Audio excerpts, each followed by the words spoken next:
नमस्कार दोस्तों, UP triple SC से मुख्य सेविका भर्ती में वेटिंग लिस्ट को लेकर बात करेंगे। 500 सीट पर आएगी वेटिंग लिस्ट। इसकी उम्मीद चयनित अचयनित जो दोनों ही अभ्यर्थियों के लिए ज़रूरी सूचना है। इसके साथ ही साथ वेटिंग लिस्ट, लेखपाल भर्ती और वीडियो 2018 को लेकर भी बात करेंगे।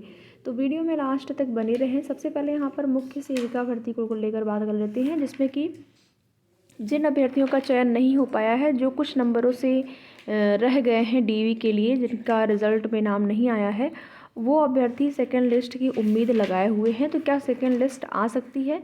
तो फ़िलहाल अभी की जो भी स्थिति है उसमें 126 सीटें जो माननीय न्यायालय से होल्ड कर दी गई हैं, अगर उन सीटों को स्टे मुक्त कर दिया जाता है और आपकी अगर जीत हो जाती है 126 सीट को लेकर, तो उन सीटों पर जो है आपका वेटिंग लिस्ट आने की उम्मीद है। और उस पर लगभग 400 या 500 के आसपास, 400 लगभग 400-500 के आसपास जो है चयन हो सकता है डीवी के लिए।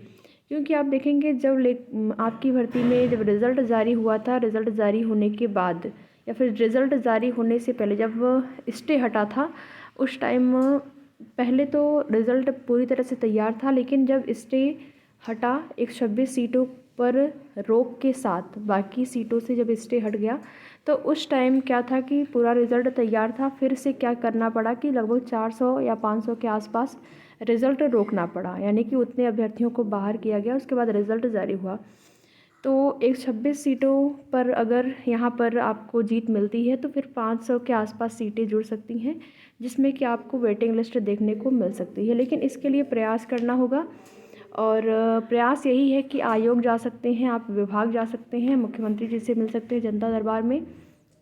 क्योंकि लेखपाल भर्ती की जो स्थिति अभी तक है, लगभग 2000 के आसपास अभ्यर्थियों ने जो है ज्वाइनिंग नहीं किया है, नियुक्ति नहीं उन्होंने करी है, तो वो सीटें खाली रह गई हैं और उन सीटों पर वेटिंग लिस्ट जारी हो, इसको लेकर अभ्यर्थी लगातार प्रयासरत है। अभी भी प्रयास जारी है, लेकिन जो भी सूचनाएं अभी मिल रही हैं, जिस तरीके से अध्याचन के लिए जो है या फिर पदों का ब्यौरा जो लिया जा रहा है, तो उसमें उम्मीद यही है कि वो जो पद हैं उनको नई भर्ती में जोड़ने की संभावना ज़्यादा हो गई है, बजाय वेटिंग लिस्ट जारी होने की। तो यही समस्या है। अगर किसी भी भर्ती में वेटिंग लिस्ट जारी हो जाती तो फिर रास्ता थोड़ा सा एक तरह से क्लियर हो जाता। अन्य भर्तियों को लेकर भी आप ये उम्मीद कर सकते हैं कि वेटिंग लिस्ट आएगी, लेकिन आपकी भर्ती में देखेंगे कि संभावना है, क्योंकि यहाँ पर 126 सीटें हटने के बाद 400 से 500 के आसपास अभ्यर्थियों को जब रोक दिया गया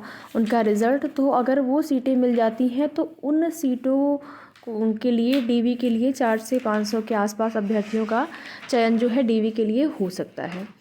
इसके लिए प्रयास करने की ज़रूरत है, आयोग जाके प्रयास करने की ज़रूरत है वेटिंग लिस्ट को लेकर। लेकिन अभी जो फ़िलहाल की स्थिति है, तो आपका डीवी की डेट तो आ चुकी है। डीवी आपके इसी महीने प्रारंभ होने वाली है और फरवरी तक चलेगी, जैसा कि आप सभी को पता है। तो जो चयनित अभ्यर्थी हैं, अगर वो किसी कारणवश अपने डेट पर, जिस डेट को उनको बुलाया जा रहा है उस डेट पर नहीं डीवी करा पाते हैं, तो वो 13 तारीख को जाकर 13 फरवरी को जाके अपना डीवी करवा सकते हैं। उनको एक ये मौका दिया जाएगा, उसके बाद उनको मौका नहीं मिलेगा। ये एक हर भर्तियों में आप देखेंगे यूपी ट्रिपल एससी से आने वाली डीवी को लेकर एक डेट दी जाती है अभ्यर्थियों को, और आपकी भर्ती में भी इसी प्रकार से दी गई है। और जिनका चयन हुआ है वो लोग बिल्कुल डीवी के लिए तैयार रहें। जिनका चयन नहीं हुआ है वो लोग आगे भर्ती की तैयारी कर सकते हैं। अगर कुछ नंबर कम है तो वेटिंग लिस्ट के लिए वो प्रयास कर सकते हैं।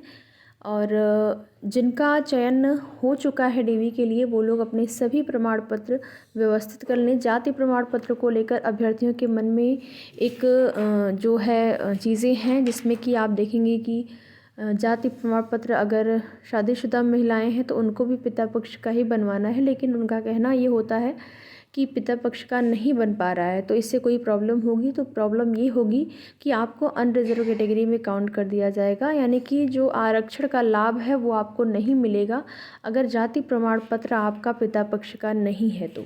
बाकी निवास वगैरह सब चलेगा, अगर आपका चेंज हो गया आधार कार्ड वगैरह तो उससे कोई प्रॉब्लम नहीं है। मोबाइल नंबर आपका अगर चेंज हो गया है तो आप जब प्रपत्र भरेंगे तो उस टाइम आप एक एप्लीकेशन दे सकते हैं कि आपका मोबाइल नंबर खो गया है, एड्रेस चेंज करना है तो उसको लेकर आप जो है एड्रेस अपना नया डाल सकते हैं, जो कि आगे अगर मान लीजिए पत्राचार वगैरह कुछ करना पड़ा तो एड्रेस आपका वर्तमान रहना चाहिए, वर्तमान में जो एड्रेस है वो आप डाल सकते हैं। तो इस तरीके की चीज़ें जो हैं वो परिवर्तित हो सकती हैं। बाकी जो है रिज़ल्ट सर्टिफिकेट आप लोग अपना रख लीजिए।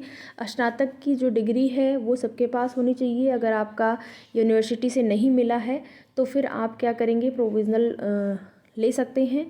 अगर आपके पढ़ाई में गैप है, जैसे कि आपने 10वीं की पढ़ाई की, 12th में करने में आपको बीच में गैप अगर लग गया है, या फिर 12th के बाद स्नातक में अगर गैप है तो गैप सर्टिफिकेट भी आपको बनवाना पड़ेगा, ताकि आगे समस्या न हो, प्रोविज़नल न लगे। इसके लिए आप सारी चीज़ें कर लीजिए, क्योंकि प्रोविज़नल एक बार लग जाता है तो फिर बाद में काफ़ी इंतज़ार करना पड़ सकता है आपको ज्वाइनिंग के लिए। ज्वाइनिंग आपकी लेट होगी, काफ़ी लेट हो जाता है, तो ये ना हो इसके लिए आप सारी चीज़ें व्यवस्थित कर लीजिए। आगे की जो भी खबर होगी आप सभी को। और देखिए वीडियो 2018 भर्ती में भी अभ्यर्थियों का सवाल रहता है सेकंड लिस्ट को लेकर, तो वहाँ पर भी यही चीज़ें हैं कि उसके लिए प्रयास ही कर सकते हैं। बाकी आयोग से कोई ऐसी जानकारी नहीं है कि लेखपाल और वीडियो 2018 में वेटिंग लिस्ट पर कोई काम हो रहा है। फिलहाल में अभी कोई भी काम नहीं हो रहा है, तो झूठी उम्मीदें आपको नहीं दे सकते हैं। बाकी आगे की जो भी सूचना होगी उसके लिए जुड़े रहें हमारे साथ। वीडियो